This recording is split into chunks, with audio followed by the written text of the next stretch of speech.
Hello everybody, welcome to the podcast. Oh yeah, let's not do the whole drinking while we do the intro. Anyway. Hello everybody, welcome to the Geek Apocalypse podcast. Welcome along if you're listening to the audio version. If you're on the video version, we are on our YouTube channel and we're waving. Hello! I'm your host, Stephen Hesty, which I always am, so I don't even know why I always say that every podcast and people attack me for that, but it's just a little joke to say that it's me, because what if it's someone different? It might be aliens. But I'm really, really happy to be doing another podcast, and we have a friend of ours at the show. We met at Dimension Jump, which we just were discussing before the podcast started about a year and a half ago, because they don't do them every year. So I'm delighted to introduce sci-fi writer extraordinaire, Miss Ruth Wheeler. Hello. Hi. It's really nice to have you on the podcast again. Thanks for having me. No problem. I suppose the most obvious place to start is because we just mentioned that we haven't seen you since Dimension Jump, which would have been 2013. Yeah, that makes sense actually, because we started then, so about a year and a half. Yeah. So I suppose the most obvious question is to ask what you've been up to since then. Well, actually, the last Dimension Jump, I launched the third part of my trilogy, which is When Aliens Play Trumps, which is part of the Truxxe trilogy. But since then, I've also been working on other things, and I've had a play published, Nice. play performed, which is called Revolution. Nice. And it's just a one-act play that was performed in November in Newbury in Berkshire, and I had a hand in producing and writing and a bit of directing for that as well. Nice. So how did? I actually had quite a lot saying it's quite sci-fi field. It was political comedy, science fiction kind of thing, so very me. So that went quite. That was a lot of fun. Hey, that's all good. That all ticks a lot of boxes of interest. Yeah. But that I suppose the thing that you always get whenever you write stuff is to people are always interested to know how stuff came about. I mean, was that something that was always in your head, or was it something that you came up with and thought, I'm going to try and see if I can get this made? Well, I'm part of this drama group, which basically is get me out of the house as a writer. I spend a lot of time on my desk at home. Like, well, I need to socialise. Yeah. Well, I joined the drama group in the first place. I don't want to be a famous actor or anything particularly. It's just something I enjoy doing for me. Uh-huh. And the group knew that I was a writer. They asked me if I'd consider writing a script, which was something I'd never thought about before. I thought, well, I'll give it a go. And I just sat down, and I'm quite interested in politics and the sci-fi element as well, because it's set in the future. It's set in a dystopian future. Mm-hmm. I don't really want to give too much away about what it's about, because I want to try and do something further with it. Yeah. Get it out, kind of thing. Fair enough. I just sort of sat down and wrote all my ideas out, and a few months later there it was. And there were people acting it out, and it's quite a different experience for me. Yeah. Actually see my characters come to life like that. It's great. Yeah, that sounds. Yeah, I can imagine that's really nice to see, because I mean, obviously you wrote some sci-fi trilogies, which is obviously just novels and various other things. So the idea of actually seeing it being acted out by people, and obviously people you know as well, must help. Yeah, brilliant experience. Yeah. So, I mean, do you ever like kind of wish that happened with the Truxxe trilogy? That you wish that could you ever see it getting past just being a novel? I'd like to, definitely. I mean, I've got the audiobook for the first one. Again, that was good to see that come alive in that way. Mm-hmm. But I'd love to see all three of them being performed. Probably wouldn't work on stage particularly, but go on more TV would be amazing. Yeah, of course. I think I've never heard a writer who I've asked that go, no, I'm good. No, I'm good. I don't need it to be a film or anything. It's rubbish. It'll never be a film. So I always go, yeah, of course it'll be a film. I mean, is it kind of true? It's sort of a semi-serious question, because I wrote a book when I was a teenager. I never published it or anything, but one of the things I always think of whenever I hear people write stuff is they always kind of go like, is it true you have an element of you picture it of what it would be like as a film? Did you ever think that during the process of writing them? I watch a lot of sci-fi. I can easily imagine it, and I think I subconsciously write it as scenes as well. I have quite short chapters. Yeah. I think I almost imagine the camera angles and how it would go. Yeah. And the costume and the set and how doable it is. Mm-hmm. I just think that, and I obviously read a lot of sci-fi too, but that's always there. Uh-huh. I mean, I mean, is that do you think that's one of the elements that makes a good writer, to have an imagination, to be able to kind of be inside the fantasy, the setting you create? Yeah, I think so, because I always say to myself that if I can't imagine it, then how can I expect someone else to imagine it? Mm-hmm. I have to create the world in my head for me to suspend my disbelief and be there, so they can do exactly the same thing. Yeah. Definitely, yeah. I really do think that. I really do think that's key. You touched on a very funny aspect of it, which I think a lot of people don't think about with writers, is the amount of time one spends alone working on said idea. And you mentioned that obviously you've got like a drama group that helps you do things. I mean, how important is it to kind of have the balance of, you know, having the hard work of writing a book, but then obviously going out and experiencing things at the same time? Like, how important is having that balance? Yeah, I think you have to have the balance. Otherwise, you're not going to get the inspiration and the influences from anything else. So you have to go out there and experience things. Yeah. Where it's not just going to come to you from just sitting there. Definitely. Yeah. I'm not distracted too much by Facebook and things. Yeah. Oh God. Yeah. I know exactly. For me, it's Twitter. I'm constantly like, oh, this looks interesting. Clickable link. Yeah. And he's just like, oh no. Yeah. And also, like, it's happened to me last night. I was like sort of sitting watching Twitch people play on Twitch, and I was just like, and it's just like you just find yourself going, it's really fun, and I'm like, oh, I've got all this to do, and it's like so yeah, it can be a right distraction. So I suppose, like, another thing that always kind of crops up is this idea of obviously people saying, you know, you have a novel in everybody, and I suppose the obvious, you know, relatable question to that is how you got involved in writing in the first place. Is it something that was always was it something you started with growing up? Like, were you someone who drew stuff or wrote stuff down? Like, how did it all manifest itself? Growing up, I used to always be writing. I was always the one that was sitting through my lunch break finishing my story because I wanted to make it a good one and make it the best it could be. I just always enjoyed writing down all the ideas that I have, and I'm quite a creative person. My degree was in art, and then I did graphic design for 10 years, and I've played musical instruments, been in bands, anything creative really. But writing's definitely my first love, and it's always there, isn't it? Mm-hmm. I don't think it is a choice. It's a bit of a cliche, but yeah, writing isn't a choice. It's just a way of life. It is getting your ideas out and go for it. I mean, do you think that's kind of relevant to how people end up doing what they end up doing? Because I always think if you know the sort of influence that you have growing up, and the encouragement you have kind of determines, you know, what you end up kind of enjoying in life. And is that kind of, could you say that from your perspective? Yeah, I think so. Also with science fiction, I was brought up on Lost in Space and Doctor Who and things, and those are big influences, and thinking of those times spent with my family watching those, and all my writing at school, so it's all brought together. So yeah, definitely. Yeah, I mean, was your parents like sci-fi? Do they like sci-fi? Because one of the reasons I think I'm a geek is that my dad watched all the stuff you can name. You know, he watched like Quantum Leap. I know Red Dwarf, which we're both fans of.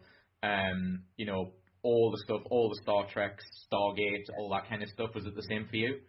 With my dad particularly, yeah. I remember watching Red Dwarf and being quite young and looking at the man with the H on his head and asking questions about it, and that's all where it started from there. Lost in Space and Close Encounters. My dad went through a stage where he was obsessed with Close Encounters. He could rewatch it and watch it quite obsessively, and he bought the soundtrack and everything. So I sat and watched it with him over and over again, and so I think the obsessive nature thing maybe as well. It's funny you say that, because my dad went through a stage of being a huge Quantum Leap fan.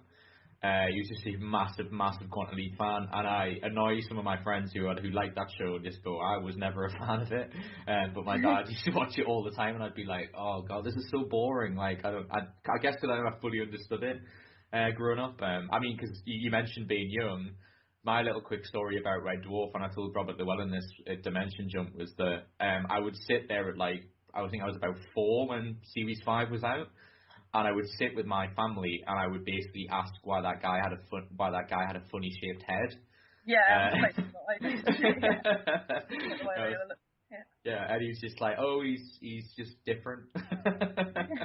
It wasn't. I couldn't comprehend the idea of a robot, so it was just like he's just different. He's just different. Yeah. Which is quite fun. So yeah, it's funny. It's good that you had whatever age you were that you noticed an H on his head and went, oh, yeah, I'm that's not really different. sure. I can't. Yeah. I'm not sure even what point I came into it. I'm a massive fan of Red Dwarf. I can't actually think what was the first series and what was the first episode. I just remember a sense of it being there. Yeah. Well, I remember. I mean, to tell people how old I am, it came out the year I was born, so I definitely wasn't aware of the seasons. And then they had a break. What with Craig Charles's obvious problems, as they had a break until series 3 and 4. So that was probably when I first became aware of it, because one of the reasons that Red Dwarf means a lot to me, I've discussed this before. I'm interested to know why you like it as well, but I'll just say this point of that it was the first television program that got all my family together. So I often make this joke. I used to make this joke when I did stand up years ago, that I'd go, so basically it would stop my sister singing Soundgarden endlessly. It would stop my brother crying about girls. It would stop my mom crying about my dad. It would stop my dad crying about everything. and we'd all go Red Dwarf's on, and we'd sit. I believe I'm right in saying it was Thursday nights, because it used to be I think it's on the Thursday. Yeah, Thursday night comedy, BBC Two. I'm pretty sure that was right. It was like 8 or 9 o'clock. I'm not quite sure on the time, but it was something like 8 or 9 o'clock, and we would sit. Because I remember it was the one thing I was allowed to stay up for as well, which I always appreciated. So yeah, it was just great, and we all sat there. And I remember because like we didn't have like a couch that fit all of it at the time, so I'd sit on the floor, and it just has so many great memories. Like, so what is it for? Why does it sort of resonate with you? I think you're right in saying, because it's not hard sci-fi, because it's more comedy before it's sci-fi. It can do that. It has the power. You don't have to be a massive sci-fi fan to enjoy it. Yeah. For me, I think I've just always really enjoyed the fusion of comedy and science fiction, and the concepts I think they come up with, and meet different versions of themselves, and I just like the way it's almost an infinite world, and imagine how big the ship is, and it's just something about it. It always intrigued me. There's something I've been to see it filmed as well. Sorry? I went to see the episode Lemon's being filmed. I can't remember nice. Time. That was really nice. It was amazing. I sat there in the audience, I just started crying. I got really emotional because I could see the ship set in front of me. But it's sort of bittersweet, really, because it was very magical to see it for real and see the cast and everything. But it also shattered the illusions, even though you know it's not real. You sort of imagine they're in this bunk room, but there's this huge 5-mile wide ship, or how big it is. Yeah. And but just seeing like a bit of corridor, a bit of bunk set, and the next scene all kind of together, it's like, it's something that I've always wanted to do. Ruined it a little bit. It's something I've always wanted to do. I've always wanted to see a recording, because I imagine it sounds like did you ever watch the like behind the scenes stuff on the DVDs? It was always really nice to see, you know, how well they got on and all that kind of thing. I was rewatching them recently and just kind of, I was thinking, how great would it be to be in the audience? Like, because I was thinking of like Series 6 documentary when Ace Rimmer returns, and apparently they had like a 10-minute round of applause. It was like, yeah, he's back. Like, that to like wait for the audience to kind of calm down. So when you're there like 2 or 3 hours watching it as well, not just the half hour you would get if you're sitting at home watching it. So it's the extra session. I mean, is it fun to see them kind of fuck up? Because that's kind of what people go to see as well. I mean, Danny made quite a few mistakes in the first half hour, and it was just entertaining watching him redo it, and it got progressively worse. It's like he kept messing up, so he messed up again. And after a few glitches, he was fine, and they're all okay. But it's quite memorable with coming in the room and going back out, and then redoing it and going reversing back out again several times. So, like me. I have to ask you, because it was something that some people who were watching our Twitch stream was commenting about. I mentioned, I don't know how we got onto Red Dwarf, but it came up in the stream, and there's some Americans that watch our stream, and they mentioned if I had seen the US version, and obviously anyone who's a huge fan's seen it. So I'm intrigued to know if you've seen it, and if you have, what did you think of it? I gave it a go. I watched probably a few minutes of it. I was just cringing quite a lot. So. It's so bizarre. I mean, it's like the episode when Back to Reality. It reminded me of that. It's just like a different version. Yeah. I see what you mean. Yeah, where it's just like a different Red Dwarf kind of thing. Yeah. I mean, it's weird because I mean I've been on the record saying what I think about it, and it's just bizarre because you have Lister, who is a good-looking guy, Craig Bierko, who is chasing Kochanski, who's a bit of a bitch. I mean, that's basically what happens in the pilot, is that, like, in Crichton joins Red Dwarf, which is how they changed it. Like, he just is joining as a service mechanoid.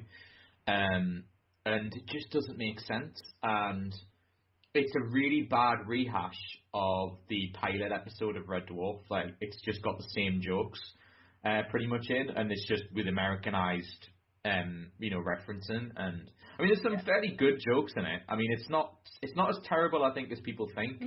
But yeah, I think it's because it's like 1992, and it's just somebody attempting to do what we consider like a franchise and part of our culture, and it's just like such a British show. It's just difficult to do, really. Well, I mean, do you agree with the idea of that Red Dwarf has a kind of class structure to it? This is something that Doug and the cast bring up, is that there's a bit of a class structure involved in it, because Rimmer's kind of like trying to be middle class, even though he's kind of a failed middle class person. He's got the privileged upbringing.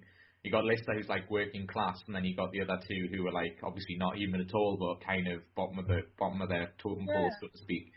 It's quite an interesting way of looking at it. You've got Rimmer who's striving to sort of be the best he can, and like, this is just, I'm accepting who I am. Yeah. Which is, because they argue that's why it didn't work, even though Doug Naylor says there is a working class system in America, like there is anywhere really, because obviously you've got just the poorer people and the people who grew up in a more privileged background. I just think he just basically thinks that they didn't. I mean, everyone knows. I mean, you can look at, there's a documentary about why it failed, but it's just interesting that like he said that they just don't really recognise the working class system in like a class system in America. They just don't recognise it. So no, maybe not. Yeah, and I think that's part of the reason why it didn't work, and it was just poorly done. Even though the guy who did it went on to do Malcolm in the Middle, shows you. Right, I like that. Yeah, so, I can't remember. He's somebody Boomer. I'm blanking on his first name, but yeah, he went on to do Malcolm in the Middle, and so he wasn't rubbish. I just think he was, trying to do someone else's series, and then when he did his own, it's like that's something I kind of want to ask you. I know you probably obviously not, you write a lot of your own stuff, but I mean, have you ever considered maybe if someone came to you with an idea, like to write something on their behalf? Is that something that would interest you? As like a ghostwriter, you mean? Yeah, or like if someone or somebody goes, not necessarily a ghostwriter, because that's obviously for more like, well, I mean, do they just use that for autobiographies? Every time I ever say ghostwriter, I think of autobiographies.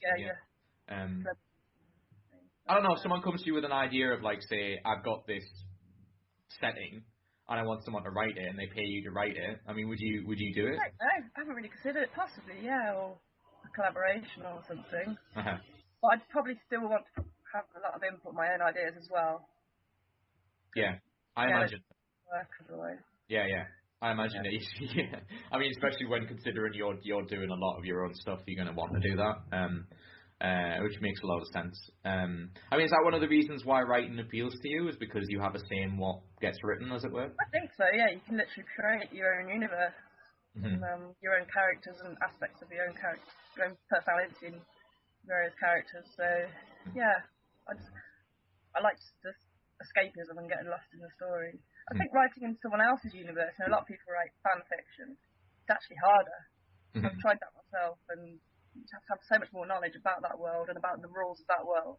When you're creating your own, you make up your own rules as long as you follow them. You don't break your own rules that you've made in your universe. I guess you have to like find out the law of whatever it is that they're doing and sort of do your little bit of homework and figure it all out. All research involved, Yeah, rather than someone who goes, well, I've made this in my own head, so I know I don't need to. Yeah, exactly. I need to think about what I'm doing, So, no, that makes total sense. Like, so I touched on this earlier about people having their idea of a book and coming up with something like. So I suppose the thing I'm interested to know is, I think we touched on this when I interviewed you the first time, but the Truxxe trilogy, how did that idea first enter your head, as it were? I first got the idea when, because it's based on a service station on a planet between two galaxies. I first got the idea at a service station on a long journey back from Cornwall a few years ago. Mm-hmm. I just got out of the car and I was looking around thinking, well, I can't remember where we are. I know we've stopped, but they all look the same, these places. And I just got thinking of all the different facilities they have and how similar they are and how, you get like a chain of McDonald's throughout every single one. I was thinking, what if you had a burger bar on a different planet between two galaxies, people refueling their spaceships? What would they eat? And then my imagination, I was a bit tired as well. Tiredness. With all these the bright lights of the service station, what day it is when you're in there, and I have to say though, whenever you're sort of tired, I actually think sort of the imagination, sometimes it helps the imagination to be tired, because it's just sort of like you sort of break the chains that you have, or the sort of conventional chains that your brain has, and your brain wanders off into sort of more fantasy, more ridiculous avenues, and sometimes that can be incredibly useful. But I mean, you don't need to sort of like. It was funny watching you kind of like go, well, service stations are different, and I'm like, I'm going, the amount of service stations I've been to, like, it is literally like a different planet, or a different, like, there's a different race of people that go there. So I'm totally on board with you. I remember at the time saying that I think I remember at the time, this is coming back to me in terms of the interview we did last time, is that I think I referenced the scene in Spaceballs when they go to a service station in the I don't know whether or not you'd seen it at the time, but there's a scene in Spaceballs. A long time ago. Yeah, there's a scene in Spaceballs where they do a parody of the Alien with John Hurt, and John Hurt goes, "Oh, not again," and the alien comes out of him. And it's set in a service station, and they go and collect fuel, and it's on like a platform in space. Maybe that stuck with me subconsciously. Maybe. Maybe. I mean, I think that's something that people never consider, is that something gets pigeonholed and it just rises somewhere. Because very often I'll rewatch something. Yeah, I very often rewatch something in DVDs and go, oh, that's what's reminding me of this. I just forgot consciously. Yeah. I mean, what do you think in terms of stuff that influences you? I mean, can anything influence you? And was it something specific, or was it just like the sci-fi genre in general? For writing generally? Yeah, just for writing and stuff, yeah. It could be anything. I could be watching something and watching a TV program, and an element of it will spark an idea, or just be something someone says. Or I've got a whole list of notes on my phone of silly ideas I come up with, like random things like, what if mermaids wore trousers? That would be a really stupid business idea. I'll put that into a story one day. It could either be a whole concept for a story or just a one-liner, and it's just little things. Sometimes the next day I think that's ridiculous, or that could work. It's a mixture of everything. It's a bit like I rewatched for about a month ago. I rewatched some of Friends. And I always loved that joke that Chandler did, where you reminded me of when he makes the really great point of the Donald Duck never wore pants, but yet he would have a towel around his waist when having a shower. Always seemed to make no sense. So you not wear pants, but as soon as you get in the shower, you're suddenly anxious about being naked from the waist down. I mean, wore pajamas, but nothing during the day. Yeah, exactly. Makes very little sense, but yeah. I think I'm right. Is Truxxe like entirely set in a setting that you created? Because that's something that always fascinates me, because I've sort of like been working on something similar to that, and obviously there's people who've come up with, like I'm rewatching Stargate and I go, how great is this that this guy came up with something that's so, to me just feels real, and it's got such a great idea. But no one ever really thinks about, when you watch these things, about how difficult that must be to create a completely new setting from scratch. So how was that process for you?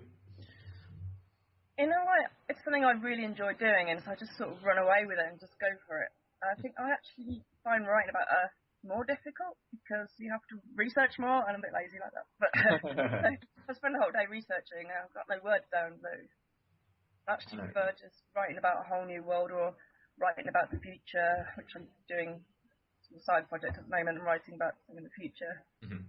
I just kind of prefer that in a way, and I like my escapism so much that if I start writing too much about Earth and too much about reality, it's sort of, my enthusiasm isn't really there so much. Yeah. That's just me, probably. I don't know. Is that what you think was the real problem with Back to Earth when Red Dwarf did it? Yeah, I think I enjoyed it, but it hasn't got that escapism element so much. Mm-hmm. I think it was just what kind of bugged. I mean, I actually thought it wasn't as bad as people said it was. I've said this to the cast members. It needs a few watches, I think. Yeah, it needs to be watched. I said that it needs to be watched twice, and I remember Chris Barry in particular was like, "Yeah, so I totally agree with that." But one of the things that slightly annoyed me when I watched it the first time was just very similar to what we're talking about. Was that just when they went down for example, when they went down the escalator and they just had all these people, and I know that the whole idea was that it was a dream and everything else, but it was just like it just suddenly became like a reality show or something. Like it was a bit weird, wasn't it? Yeah, it's just like they were all dressed up and they're just getting funny looks, and it's almost like we're being mocked for liking it, and it was just like I'm a little bit like, okay, because apparently all the shots that they did in the shopping centre were real people reacting, like real to the. It's the same as that, you know, the comic book shop with the guy, that really great guy who just knows everything. When they filmed them walking in, all the people, they apparently like had like 1,000 people wanting to try and be in it just because they saw them recording it, so they just wanted people just like being a bit rude and going, "Oh, we want to be in the background." So like, I think I'd probably say that too. Yeah, no, it's fair. I say that's rude. If I was there, I'd be like, "I'll do whatever you want. I'll do whatever you want. I'll carry this." Just in the background. Yeah. I'd just be like, I don't even want a line. I just want to like wave. Oh, I don't know. I just want a bit where I can go, "There, it's me. Look, there's me. There's me."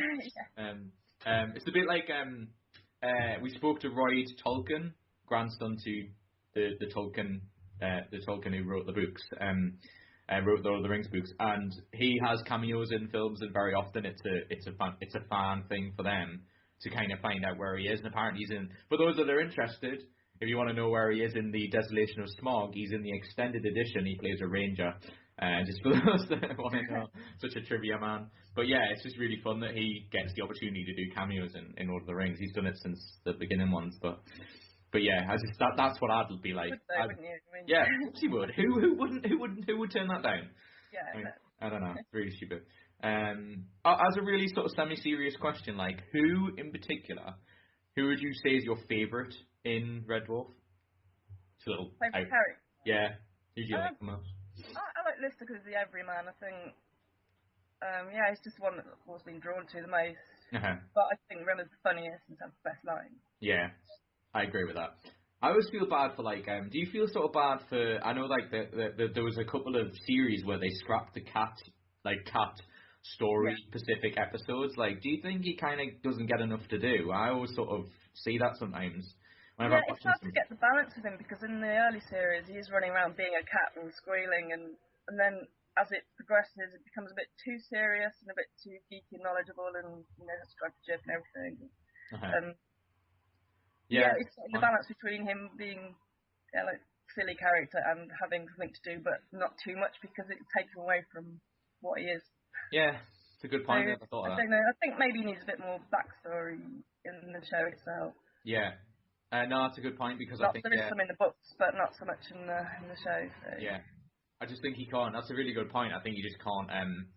He can't sort of contribute to the discussions whenever it's beyond his character. Yeah, and he just does dressing up fun. They still go for the joke of like him dressing in lycra and they're still looking cool and stuff. So I get what you're saying. It makes sense. If they had like a story that was a bit like Rimmerworld, where it's more focused on him, maybe that would work. I'm not quite sure how. But it'll be interesting, I think. Yeah, I'm trying to remember what it was, but there was one of the early series where they had an episode about cats. This is going to sound hard. This is really ridiculous, but apparently this was true. Is that there was an episode where he had to have sex or he'd die. Because obviously the whole thing of him, you know, wanting to go, he always went, I want to have sex or something. Like, so apparently they had this idea of that he, I don't know, we can maybe come up with some stupid disease which requires him to do it. I don't know. But it was just something that got scrapped. But apparently, sorry. They'd have to find a world for him to go to. Yeah, just full of cats. Yeah, full of female cats who were female human cats. Yeah, I know. Yeah, I don't know, but it is interesting. But I mean, do you think? I mean, we'll get off Red Dwarf in a bit, but I just wanted to ask because as a fan, as Wolf was being fans, I always liked having this discussion with Red Dwarf fans. Like, I mean, what do you think? It was better or for worse that Rob Grant, you know, stopped being part of it? Like, because I always maintained that Series 6 was the best with them when they were together. I mean, what's your take? Yeah, Rob's one of my favourite writers. I mean, I've read Colony and Back, I think the other one of his. Yeah. One of his, and I just love his sense of humour. Him and Douglas Adams are probably two of my biggest influences, so I admire those two greatly. I've met Doug as well, he's great, but I think they work better together. Mm-hmm. I think the humour's there and more, Mm-hmm. So do you think it is stronger with his influence, definitely. Yeah, I mean, what would you consider your favourite series to be, if you could pick? I like the first few. I think 1, 2, and 3, and 4.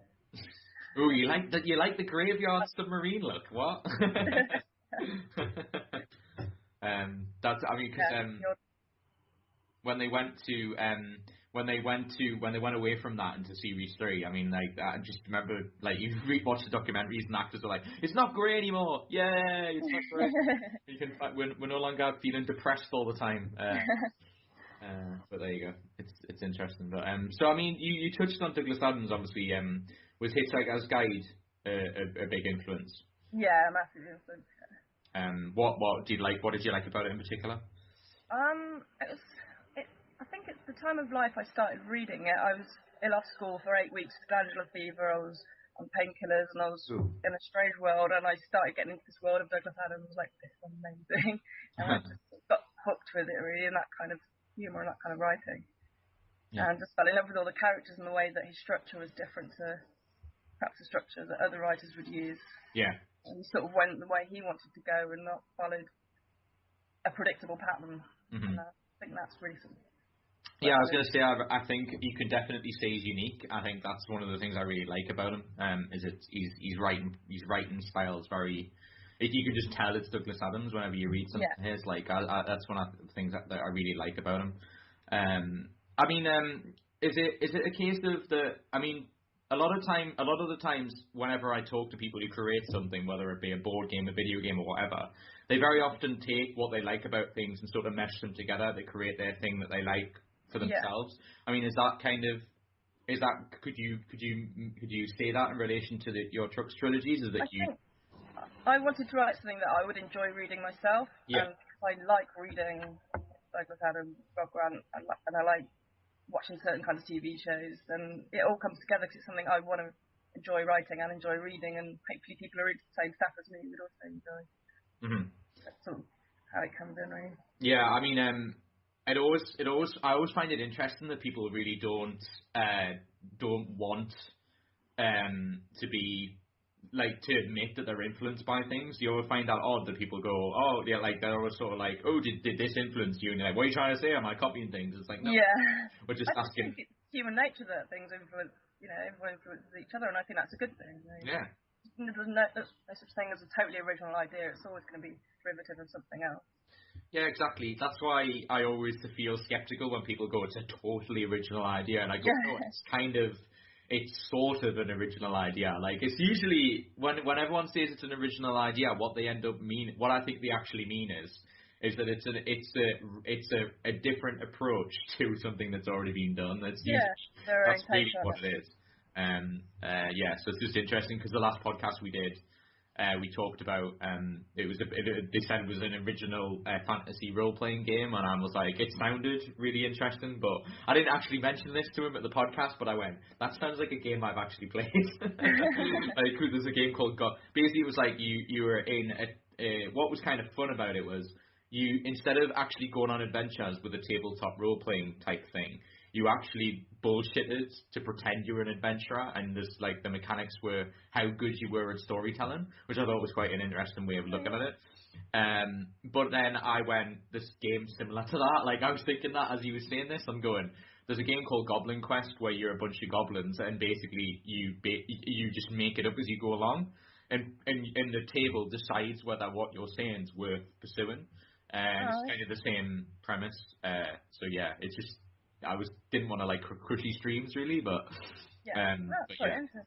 But I quite enjoy watching films and so reading books as well, and picking it apart and thinking, oh, that bit's a bit Blade Runner. Oh, I know they've got that from The Matrix. Well, I quite enjoy doing that. So I'm happy for people to read my work and go, oh, that's Doctor Who reference, and oh, that's a bit like this. You know, I think that's quite good to geek culture to have that. I don't think it's a negative thing at all. Yeah, well, I mean, no, absolutely, I totally agree. It's a bit like me doing the Geek Apocalypse podcast and then and not mentioning any geeky references. And I mean, like, why would I not do that? Like, that just seems really silly. So even if I say stuff and people go, I'm not quite sure what he means by that, or someone goes, I know what he's on about. That's a reference to such and such, and I'm like, cool. I've done a little. That's the fun of it, isn't it?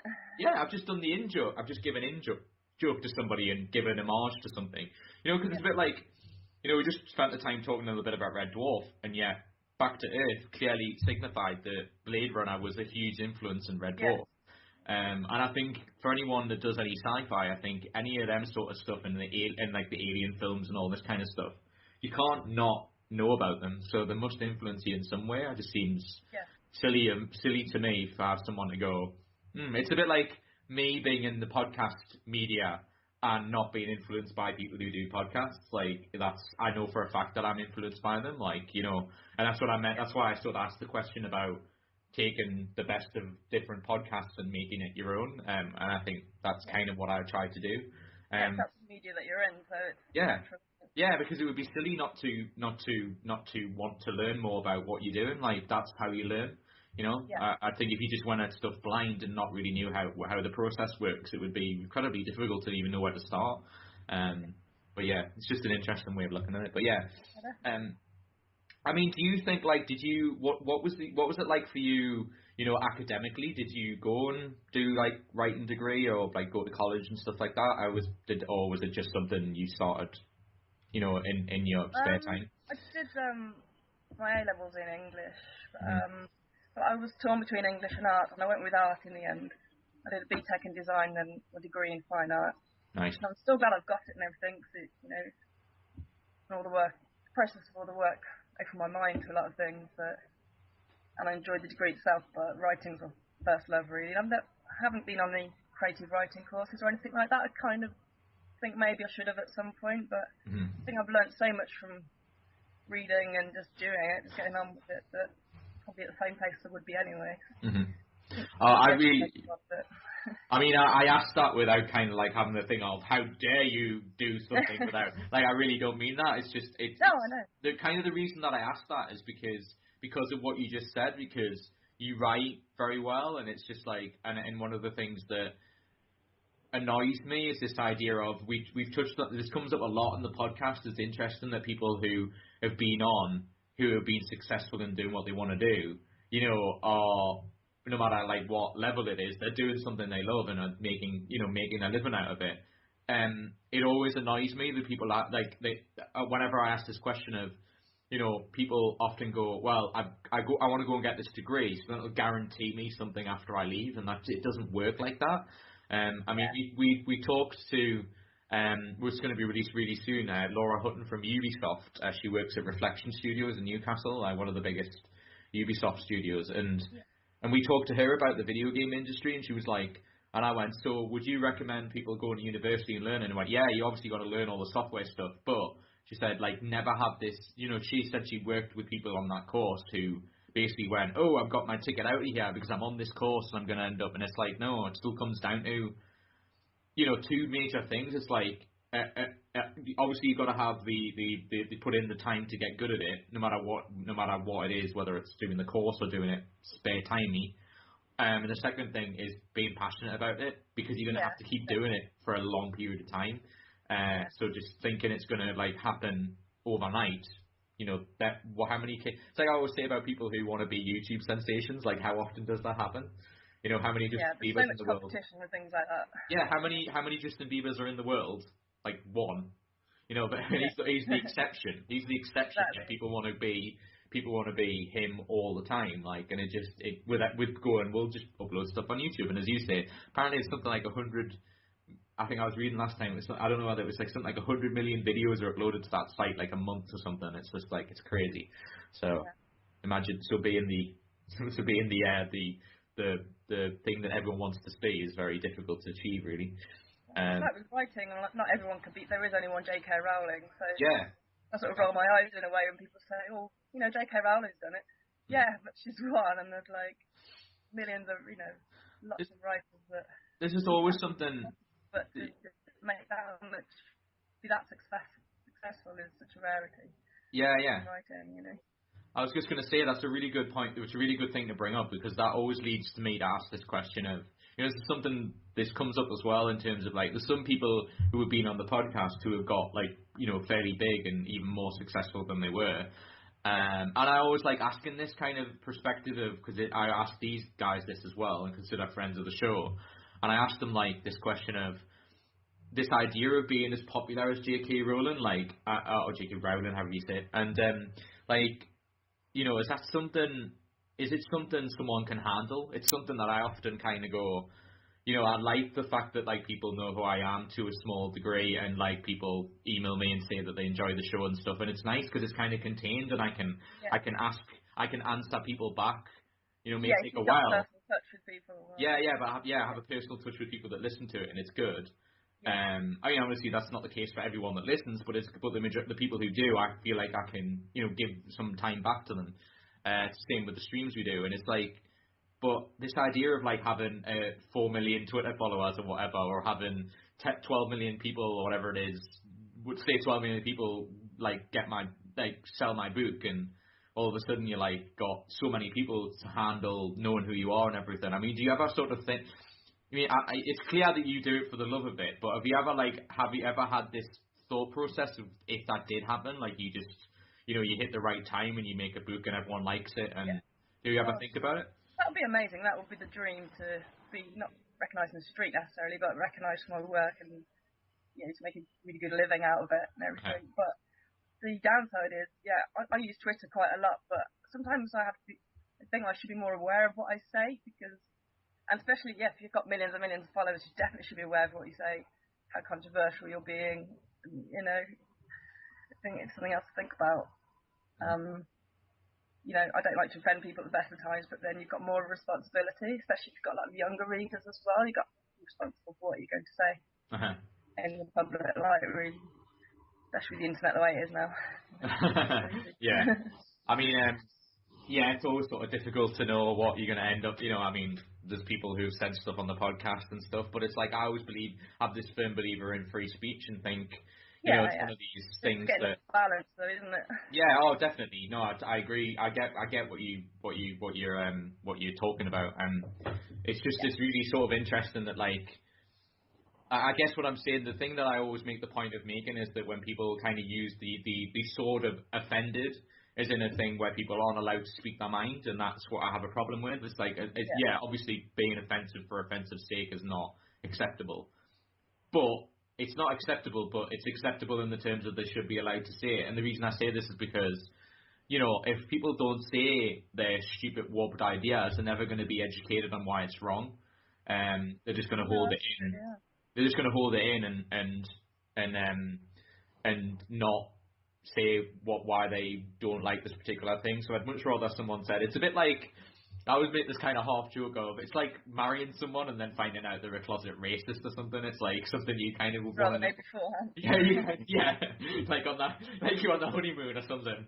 You're on the honeymoon and it's like, by the way, I hate black. What? Like, I can't. Is there any way I can reverse this? Yeah, so it's funny. It's funny that way. I mean, what is your writing process is something I always like asking people about, because I know poets, I know people who stand-up comedians who write jokes and stuff, like, because a lot of people kind of ask, whenever I have writers on, they always like to ask the question of, what is your writing process like? Are you one of these people who writes when you feel up to it, or do you have a set schedule? Definitely the former. Definitely, I can go days and not write anything at all, and then I could just sit there for hours and hours and write. Like, it depends. I have to be in the right frame of mind, and also sometimes I'm in the right frame of mind for writing dialogue, and other times I'm in the right frame of mind for writing description as well.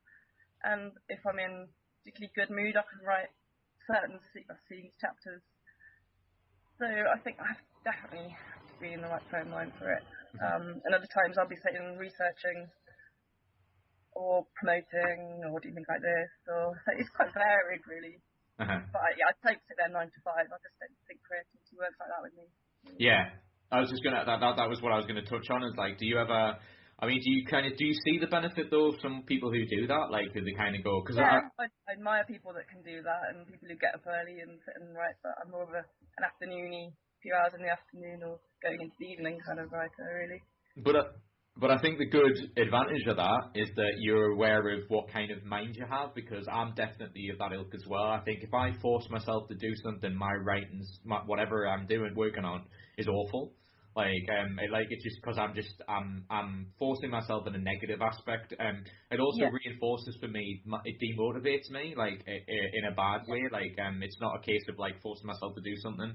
I'm with you, but it's surprising how many people say that they force themselves to get up and do it anyway.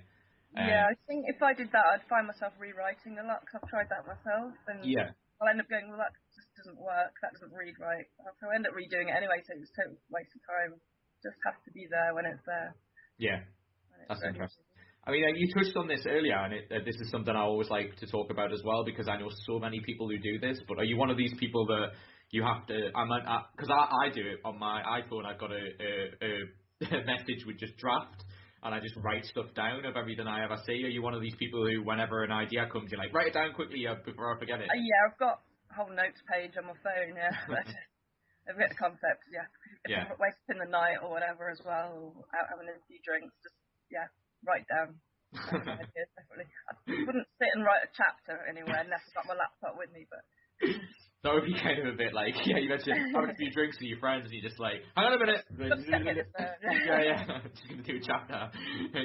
You're relevant now, I know, but it is, having said that, I have had situations where that's happened to me, and I'm just like, I'm sorry to be incredibly rude, I'm just going to write this down because I'm like, I like just doing music as a hobby, and I very often I'll get a beat in my head, or I'll just start like singing something in my head will come to me, and it'll be like a chorus or something, or a verse or whatever with a beat to it, and I'm like, like write it down. So at least if I write the writing down, I can sort of remember how I sung it or how it was said in my head. So yeah, it was lost, isn't it? Yeah. Oh God, yeah. I was like, I remember that, and I know. No, you don't. Yeah. Do you ever have that thing of? It happens to me far too frequently, and it annoys me because it's like my brain sort of teasing me with good ideas. Is that, do you ever have a kind of dream, and a dream with something in it where it kind of gives you an idea, and you wake up and go, that's a great idea. Yeah, I have very vivid, crazy dreams, and almost, I was describing to people being as real as this world. Probably a lot of people have that. And I will get ideas. I can't think of any specific examples, but they are quite surreal, and they do influence me somehow, I think. Yeah, but I wake up at like 2 a.m. and I'm like, after this happening, it's either like a really good dream that you want to get back to, or it's kind of like something that had an effect on me, and I want to like write it down and go, if that's affected me this way in a dream, and I managed to get there in a dream like state, then that's obviously to me, that's had a good response for me. I've reacted to it in some way. But what annoys me is I'm usually so tired then that I go, I'll remember tomorrow, like you said, and then. I think I'd rather go back and finish the dream off experience. It's like, exactly. Like, I'll go back to it. That's what normally happens. Yeah, that's so true. But yeah, that's really funny. So when you originally, I kind of think I know the answer to this, but I'm intrigued to know.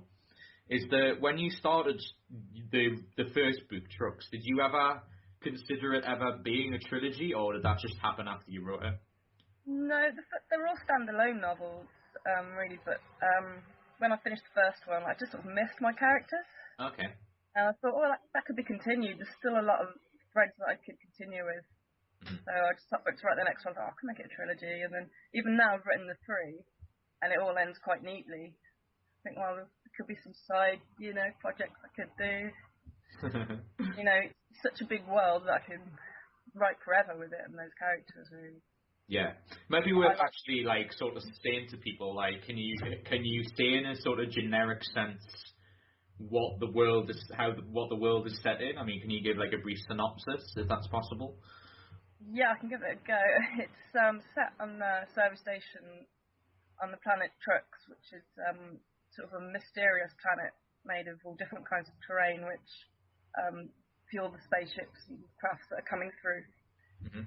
And it's sort of a stop point, but that's sort of the setting of the world. The main character is from Earth and is probably he's the only person on the planet Truxxe that's from Earth. And he goes to discover the mysteries and how the planet got to be where it is.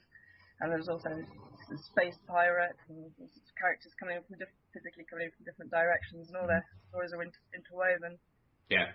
And Tom and his friends go to other planets and go on other adventures further afield as well. And in the 3rd book, you have to save the Earth from destruction from the evil Radiacans. So he really has to up his game by then. He's sort of a nobody to saviour of the world. Can I be such a geek and say, did he level up? Did he get enough experience before? Bit like that. Wouldn't it be cool though? We always kind of the geeks that come on the show. We always kind of say, wouldn't it be nice? It's a good sort of level thing for life, is that you just level up and gain experience. That would be so cool. It would make life a lot easier. You've done all this hard work. You deserve a level. I'd like to save it. I sometimes have that where, I've got to this destination, or I might have a car crash on the way back. If I save it now, then I can come back to it. And I have this weird, I think, what am I talking about? You play a lot of games, you think, I'll save it now. Yeah. Or press Control Z. I want to undo that. Yeah. Do that in my dreams a lot. That sounds horrible. You just think when you write something good, you just kind of I better save this because I'm going to die. That seems a bit. You seem a bit harsh on yourself there. Just the dread you feel after you wrote something good. But I mean, actually, that leads to quite. Sorry. I obsessively email myself drafts once I've written, even if I've just written 2 paragraphs. I'll email it a couple of places so that. That's good. That's good to have a backup. Yeah, no, it's good to have a backup. I mean, it's good to be, paranoid about losing your stuff. I mean, that can happen to anyone. Yeah, I'm sure most people do that. Yeah. I don't there might be the odd person who listens to this may think that's obsessive, but it really isn't. It's just being practical, really. Yeah.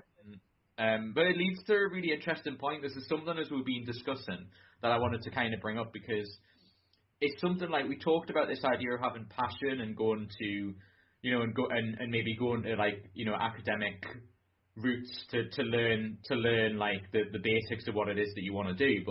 But even the best of people, I love podcasting, and one of the things that, I can wake up sometimes and really not want to do it, but then when I start doing it, I really remind myself of why I love it and why I got to do it in the first place. So I guess the reason I'm admitting that is because I do have days where I go, what's the point? Why am I doing this? And you go, because you enjoy doing it. That should be the first and foremost thing.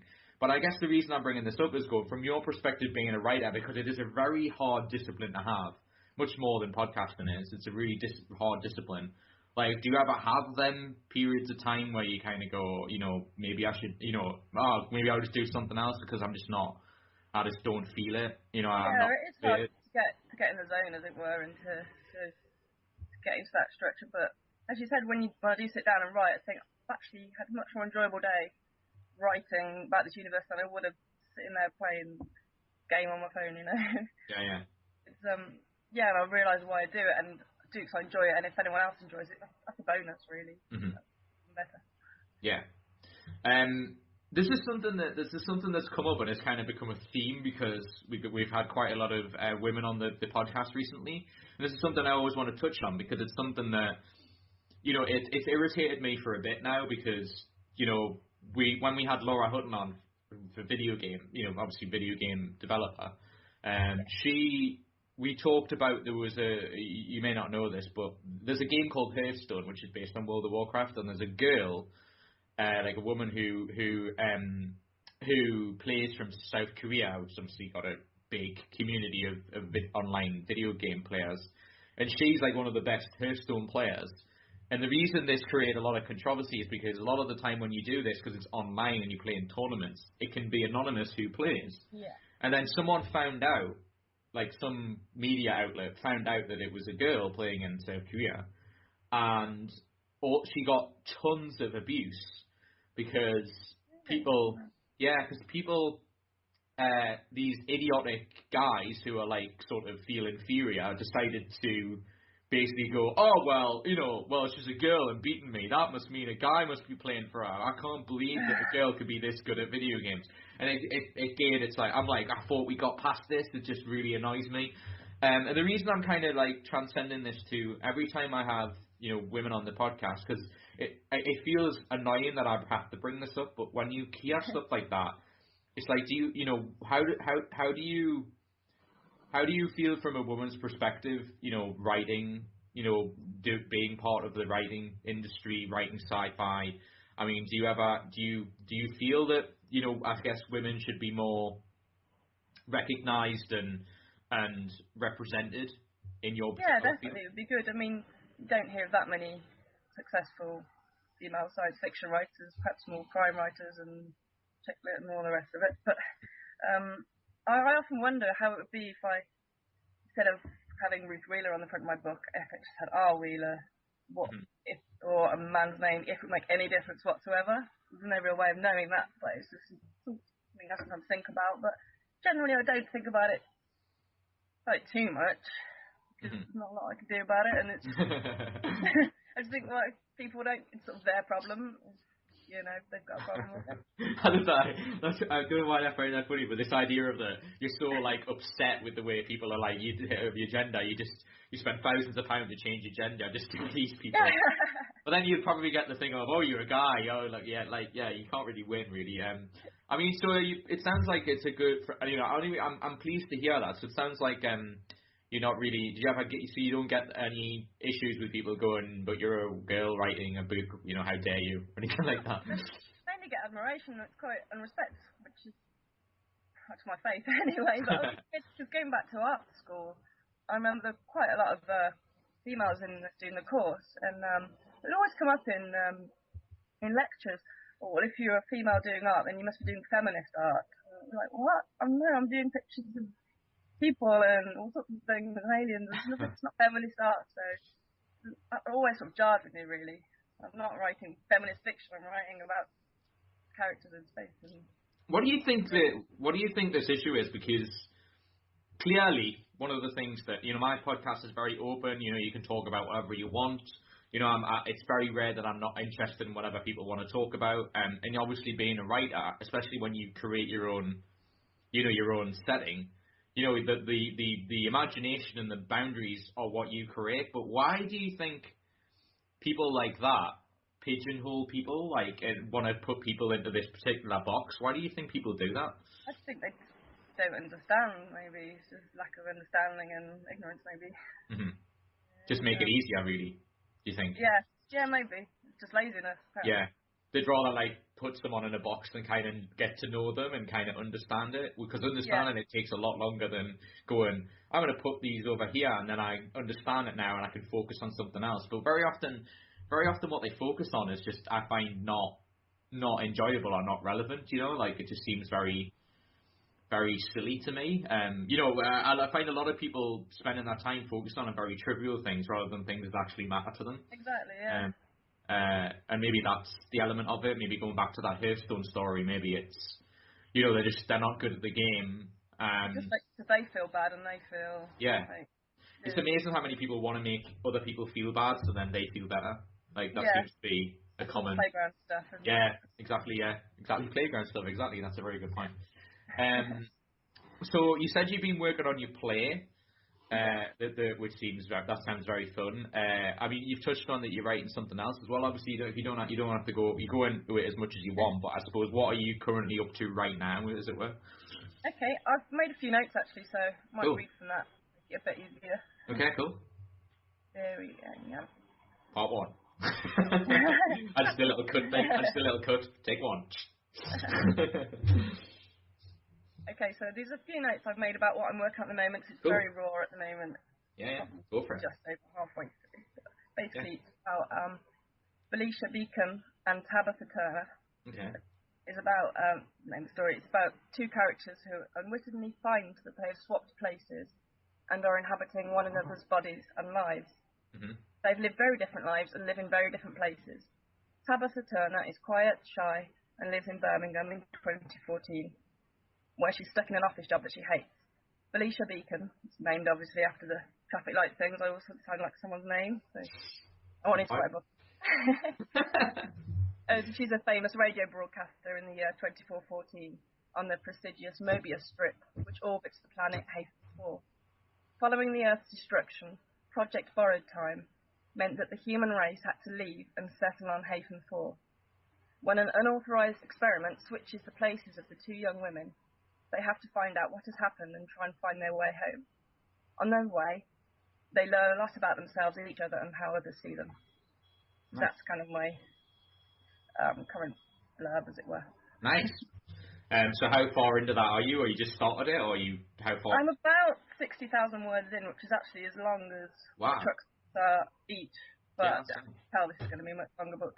Mm-hmm. There's a lot quite involved. It's like writing two stories. I write one chapter from one character's point of view, character who's stuck on Earth, and then I write the other chapter from the other person's point of view, and they're very different characters. So interesting. A lot of reading back and going through from the two perspectives, which I'm quite enjoying.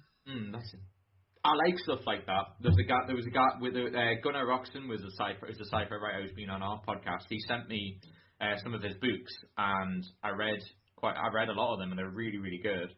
And he had in his story, it was like a sort of futuristic detective set in like a futuristic London. And it was really, really good. And like I like crime novels, so it was totally. I mean, it's sci-fi with crime novels. You know, it's like you wrote it for me. So yeah, I was sitting there reading it, and his had the main detective and like his partner, but when they go to different scenes, they talk about it from their perspective. So it's like what they know versus and it was really, really interesting. It helps you get into the characters' minds more, doesn't it? Yeah, because it also doesn't spoon feed you all the information. You sort of have to work it out, which if you think about it, for a crime novel, that's much more entertaining. If you get read as to figure out what's going on as opposed to just being spoon-fed. So this must mean this. Like, it's like, no. Because I remember reading his book the first time and I was like, so what happened? Like, I'm going like back and forth going, so he said it there. That's very cunning. But yeah, it's really, really interesting. So yeah, that sounds really, really fun. So is your plan obviously to get that published at some point? Yes, I'm hoping so, yeah. It needs a lot of work yet, but hopefully this year or next. But that's really good though that you. I mean, it's really nice that what's great to hear about that is that you've clearly kept your motivation and your passion to do this, and it's nice that you've moved on to another new thing. It must be good to. I mean, how does it feel whenever you come up with a new idea and it's sort of like you can work on it? Like, how does that feel as a writer? It feels great, just starting it with a blank page, just going for it, and you don't. Because the further you get in through the book, the more you have to read back to check that it all makes sense and all sticks together well. But when you're at the beginning, you don't have so much of that, so you just go with it. So I really enjoy that bit myself. Do you think that's what makes people ultimately a writer, when they sit down with a blank piece of paper and they get excited about creating something? Does that ultimately, if you have that feeling, then I guess you're a writer? Yeah, and I think seeing it through to the end as well, because a lot of people who have the ideas initially, but it's the structure and the pacing and so themes and all the rest of it. Yeah. Sticking till the end is the hard bit. Yeah. Discipline. I mean, does that ultimately come down to passion, as we said earlier? Does it come down to passion then? I think so, yeah. Wanting to see it through to the end really is what passion really is. It's obviously wanting to keep going with it. Achievement and yeah. It's a good point. Yeah, because I think I think anyone listening to this podcast will have a friend or a family member who went, I did a book one time but only did half of it, or I did 10 pages. I have a lot of people say to me, I've got an idea, but the idea is literally just the start. It's because I got asked this in relation to podcasting, and it's like people very often create the content and then don't think about any other aspect of it. It's a bit like sort of if you, I mean, how much would you say? I think writing's an interesting way of asking this question actually, because I ask this to a lot of people. Is obviously writing's a really difficult skill and it's incredibly, it's incredibly, time consuming and various other things of that nature. But you're like anybody else, just like my podcast and anything that anyone else creates, is you've got to let people know it exists. So like, how much would you say is the element of promoting what you do versus actually doing the thing you do? Probably about the same amount of time. Yeah. If I'm honest, yeah. Yeah, and I absolutely love all the signings. Obviously, I'm signing at Dimension Gent next month. It's my next signing, and I'm really looking forward to that. And I love that. That's sort of fun as well as work. You're a fan, yeah. You're a fan, so that must be nice. Yeah. I can't that. I mean, how do you kind of approach that? I mean, do you kind of how do you do the thought process of thinking, how am I going to get my book known? How do you approach it? Do you go to convention? I think convention is obviously a good idea because you preach to the converted in a lot of ways. So is that one avenue, and what other stuff? I spend time online seeing what events are going on and contact the organisers and see what comes back there. Or sometimes people approach me, like the Bolton Comic Con that's coming up in November. Mm-hmm. So that was quite nice to be asked. Mm-hmm. And other times it's just social interaction, telling people, talking about writing generally and telling people about my work. I've also been to schools. I've done 2 school talks, which was quite terrifying, but it was also enjoyable getting the kids to draw aliens, which felt quite He put schools to mind. There's some 5-year-old who's had his alien idea took from him. He's like, you're like, it's really good. Yeah, it's really good. Like, I'll take this. He's only 5. You won't remember. I had one boy at the last talk I did, and he actually drew the service station that I basically asked them to draw their own planets and their own aliens, but decided to draw mine. Mm-hmm. But I was quite like looking at the way he translated it onto the page. So that was good fun. Nice. Did signings at schools and things. Mm-hmm. Any avenues I can. I mean, this seems like an obvious question based on everything we've talked about, but are you your most happiest being a writer? Can you see yourself doing this till the end of time? I can't see doing anything else now. Uh-huh. I mean, I've never worked in the 9-to-5 office thing, and obviously that's a constant wage, but it's just not a great environment for creativity, and I may go back to doing something like that again, but at the moment I'm just in the mode of being a writer and hoping it'll get bigger and bigger and see what happens with it. I'm still interested in writing scripts again, perhaps more on stage. Yeah. That's good. Screenplays, see what happens, I mean, I think this is a really good way to end, and obviously we'll mention where you can find your stuff and everything, but I just wanted to ask this thing of what was it like? I mean, do you have a sort of second guess? Because you just mentioned a 9-to-5 job. It's similar to my experience, and I think a lot of people who end up doing what they want to do have to sort of sacrifice that safety net of having a consistent wage. And I mean, it's something you probably hate doing, or at least don't want to do forever, but you just do it to pay the bills, as it were. But very often you just have to be someone who has to take the leap and has to attempt to do what you want to do. So I just want to hear from your perspective, because I talk about it all the time on this podcast, but how, I just want you to elaborate on, because obviously everyone feels sort of like that feeling of, what have I just done? All that kind of thing. So I just want you to hear about it from your perspective of how that felt when you first started doing that thing. When I made the leap from the office job to... Yeah, because you don't have a consistent wage. You're doing something where no one knows who you are and all that kind of thing when you first start. I did graphic design in an office in Birmingham, West Stratford. Uh-huh. And I enjoyed it, but I really wanted to make the leap, and I was getting very frustrated and just wanted to just write full time. I was just running out of time to actually get any writing done. Mm-hmm. And it just felt great, really. It was brilliant relief. It just felt... had my own time again of myself. I could just follow my passion. Mm-hmm. It is difficult. I do have a lot of support, and I'm lucky. So. That's nice. That's what obviously I know I've made the right decision. Yeah, that was clearly. I mean, obviously that's great. And I mean, but how did you kind of? support yourself at the beginning? I mean, did you do any like part-time jobs or anything like that, or did you have stuff saved up? Like, how did you?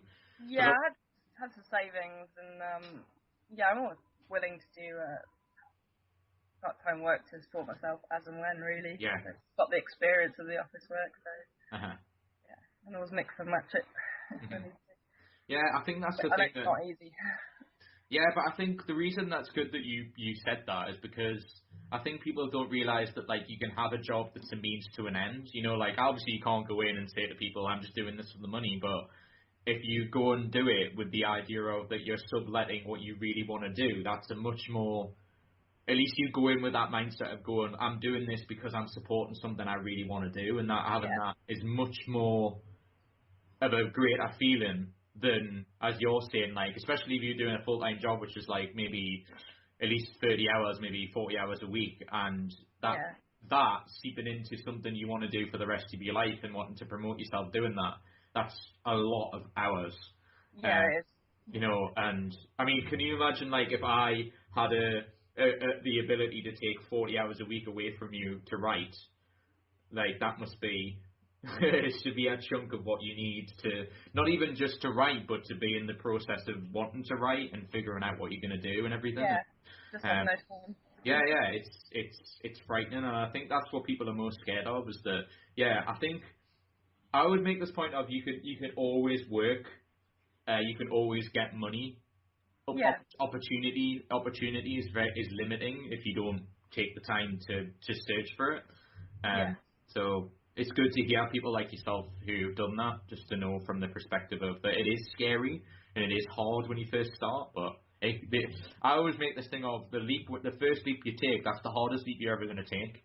Yeah, you'll get maybe slowly, but it'll get slowly better. Yeah. You're going up the hill from that point on. So hopefully. Hopefully, exactly, yeah. But I have much more respect for people who try than don't at all and kind of go, if only I'm so talented, but I just am not. So I end up looking back at it and think, oh, hang on, I'm too old now to think about it. Suddenly I'm so quickly. You know? Yeah, suddenly I'm in my mid-30s and I haven't done anything. It's like listening to Ricky Gervais talk about when he did The Office. You know, he left his office job, wrote about The Office, and there you go. He was on XFM, and then he did Office, and then now look at him, and he did that at like 29, so that's crazy, so it just goes to show that like and he just basically said like, why, when he gets asked in interviews why was that, and he goes, I wasn't trying, I didn't deserve anything before then because I wasn't doing anything to do what I wanted to do, so which is right. If you're in that position, you almost deserve the element of being criticised if you're moaning about not doing it and you're not doing anything about it. Like that's your responsibility. Waiting for the opportunity to come along. Yeah.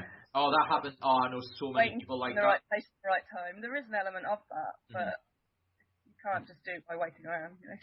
Yeah, I know, because like when you wrote your first book, did you just you weren't someone who just sat there and went, oh, people will come to me. It's all good. It's all good. They'll all find me somehow. Like it doesn't work like that, at least not in the beginning. Like now it's good, but I bet by you being asked to go to conventions, I mean, is it an element of because you started to know people, you went to conventions and they probably found out that way, so that was your doing. Yeah, getting to know people. And people getting to know my work. And be nice. Like that's the benefit. Like if you be nice to people, very often people return your emails. Exactly. Yeah. It's the same for us. I mean, everyone goes, how do you get invited to conventions? We ask. Or they ask us. It's a simple process. You're not going to lose anything. Yeah, if they just go, no, it's not the right time, or no, we've run out of space, or whatever it is. Yeah, which I found, and you don't cry about it. You just go, okay, well, Hey, what else can I do? Yeah, that's a really good point, because it's how you handle that is kind of how your mindset is, because if you just kind of look at that and go, oh, it's a rejection, I hate my stuff. No, it's just circumstance. And you kind of go, I always have the attitude of when someone goes back and goes, well, at least I sent the email and I tried. Yeah, exactly. That's really the attitude you should have. But yeah, no, it's really nice to talk to you again. Really, I've enjoyed chatting and catching up with what you've been doing. So for those that are interested finding out where all your books are they available on your site?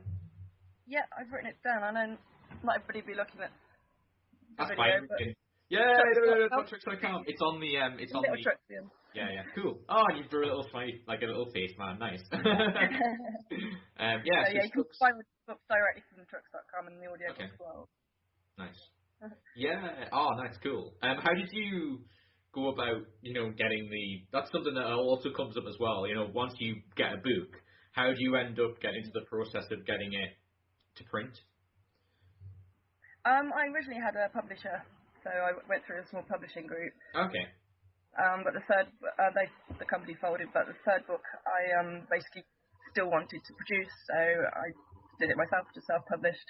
Nice. I'm still currently self-publishing, but looking. Nice. If anyone would take, but it'd be brilliant. Yeah, cool. So please go on Truxxe.com, as she's delicately put on the video, and there'll be a link on the descriptions, so you can click on the link if you're listening to this on the website, or if you go on the iTunes description, there'll be a copy and paste link on there, and you can have a dabble. But yeah, good luck with everything. I've completely forgot about Dimension Jump. I should have asked. But if I might here actually. Sorry. I've got the dates here. It's from the 1st to the 3rd of May. Oh, okay, the Crown Plaza in Nottingham, Dimension Jump, the Red Dwarf Convention. So. Is it Nottingham, did you say that? Yeah, Nottingham this year. Oh, right, okay. That's even more difficult. But because aren't you from Birmingham? Yeah, originally, yeah. Yeah, so it's great for me. So yeah, so the Birmingham one's that easy for you, I imagine, yeah. But yeah, no, okay, cool. Well, obviously, have a good time at that. Good luck with everything in the future. And thanks so much for being on. You're welcome on any time. And as I say, I employ people to look at her books. Had a look at it when I was at Dimension Jump and everything. So, and it was really, it's really, really well done. So, I highly recommend you have a look. It's really, really worth it. So yeah, thanks so much for being on, Ruth. It's been a pleasure. Thank you. No worries, and I hope to speak to you soon. I'll end the podcast like I always end. I'll just end it and then I'll say bye properly. But I'll say to everyone listening on the watching on the YouTube channel and listening on the podcast, thank you so much for tuning in. This has been Ruth Wheeler, Sci-Fi Writer. Please check out our stuff on Truxxe.com. There'll be a link on click on the descriptions and it'll have all the information you need. But thanks to Ruth, and I'll end the podcast like I always end. In the words of the great B-movie Robot Jocks, crash and burn, and I'll see you all next week. Thanks, guys.